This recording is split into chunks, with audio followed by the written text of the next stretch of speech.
Welcome to Big Sky Mysteries for a reportedly true paranormal encounter. If you like terrifying tales and have not done so already, please hit that subscribe button along with the notification bell so you make sure not to miss a single scare. Now, enjoy. This House Possessed. My Personal True Story by Vicariah. I have always been quite adventurous, so it stands to reason that when I had spare time alone, I would hop in my car and go exploring. I especially liked finding old abandoned homes, and there are a lot of them in Colorado. My husband hated the fact that I would do this completely alone, and he was always afraid that I would get into trouble. When I saw a no trespassing sign, it was an invitation, so it's no surprise that I would often be where I wasn't supposed to be. One day, while out driving down old country roads, that I happened upon an old abandoned farmhouse, so I pulled into the driveway. There was no garage or carport, so my car was right in plain sight. This old red brick farmhouse was all boarded up, but around the side of the house there was an opening where one of the boards had fallen off. So I scrambled on up and crawled through. I found myself in a front bedroom. Of course, it was rather dark, but there were cracks in the boards that let in just enough light that you could easily maneuver throughout the house without too much difficulty. Imagine my surprise to find everything still in the house, untouched.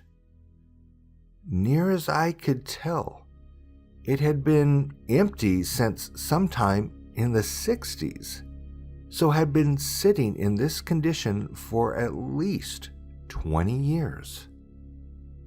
I found this very strange, that no kids had gotten inside to party, nor any evidence of a homeless person, especially since this house could easily be seen from I-25, a major highway that goes through the heart of Denver, and there was an exit within walking distance to this house. Denver had a very large homeless population, just like all big cities have. The living room had all the furniture, lamps, tables, and the bedrooms all had armoires and iron beds. Everything left in the kitchen, along with home canned goods, spices, dishes, everything still there. In the bedroom where I entered, there was a portable toilet, and I wondered if someone had been sick. I got a feeling that was the case. I spent hours in there, just looking through pictures and postcards of the family that had lived there. There was a ton of Catholic paraphernalia too. You know, crucifixes on the walls, rosary beads, and the like. It was fascinating to me, and I was trying to figure out why this family had left the house this way. And I was so surprised when I came out how many hours had passed, but I chalked it up to being too involved and losing track of time. I've never worn a watch, so it wasn't hard to believe that this could happen. This place also wasn't too far from my house, so I would go there as often as I could and wander the grounds, investigating the sheds and the outhouse. The root cellar under the house was loaded with canned goods and rotted root vegetables. The smell, of course, after all this time was non-existent, so really it wasn't unpleasant. I kept wondering what had happened there. I did not know that the family that owned this home lived just around the corner on the same street. How I found out was they caught me there and ran me off. I watched them as they left and saw where they went. Now, when I would go back, I'd look to see if they were home before I'd go in. So, week after week, month after month, I would go back there. There was just so much to explore.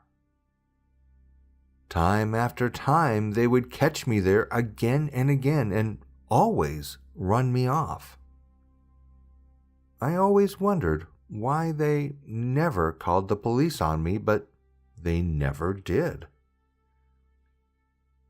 I think they knew I was being haunted, although I was not aware of this at the time.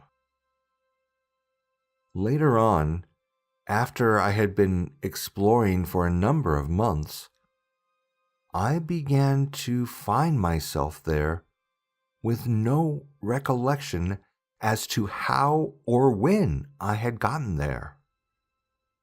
But every time I went in, hours and hours would go by, and every time I came out, I was always surprised at how much time had passed. I would think I was in there about 2 hours, but would find at least 6 hours had passed, and it was dusk. It would begin to get dark and I would have to leave because, of course, there was no electricity. I was completely taken over and got it into my mind that I wanted to buy this house. So I talked to my husband about it, never revealing to him that I had been going there. I kept it a secret from everyone, even my best friend. I did some research and tried to find out anything I could about it. I did find out that it was built in 1910, but could get no other information about it. I even tried to talk to the people that owned the house, but they would never tell me anything at all and would just tell me to leave again. I never damaged anything and left everything as it was. I never took anything from that house until one day. I was drawn to an old green woven clothes hamper in very good condition, and since I needed one at the home, I took it. No one would miss it, right? Now, I had made a connection. Bad move. Soon after I took this hamper, I had a dream. Or was it a dream? A figure in a dark hooded cloak approached me and said, "Can I come into you and finish living out the rest of my life?" I replied, "If I do, then when do I get to live out the rest of my life. And the figure disappeared, and I woke up. Creepy, huh? I do believe that the hamper was the catalyst for this event. I should not have taken anything. Thou shalt not steal. There's always a reason for his commandments. The next time I went to the house, it had been completely demolished. The house and all of the outbuildings were gone. There was absolutely no trace that anything was ever there. Not a brick, not a board, not even the foundation. The root cellar had been completely filled in. I was devastated and wondered how and why they did this. The house was safe and could have been sold. I had been going there 2 and 3 times a week, so I don't know how this was accomplished so quickly. I wonder if the dream came after the destruction, but I had not known what they had done, and the hamper made it possible for this spirit to come to me. I kept that hamper for a number of years and was always haunted by whatever had happened. As long as I held on to it, I could not release myself from the spirit that inhabited that house, although I never had any more dreams. I finally did rid myself of it, though, because I knew as long as I hung on to it, I'd never be free. I do not remember how I disposed of it, but it wasn't until then that I was finally realizing that this had gone on for years. I'm very much more careful now when and where I go, and will stand outside and take the time to size up the spirit or spirits connected to these old places before entering. Please, if you are out exploring and you find a place like this, do not take anything, as you don't know what you are bringing home. And if you have taken anything from a house like this, get rid of it now. Thank you for joining me for this true paranormal tale, and a special shout out to all my current subscribers and my new subscribers, as well as everyone visiting. Did you enjoy this episode? If so, and you haven't done so already, please hit the subscribe button and notification bell to know when the latest horror is available. Want to hear your true or fictional scary story narrated by me on this channel? Check the description below for more details. Remember, don't take anything from a haunted location unless you want to be haunted yourself.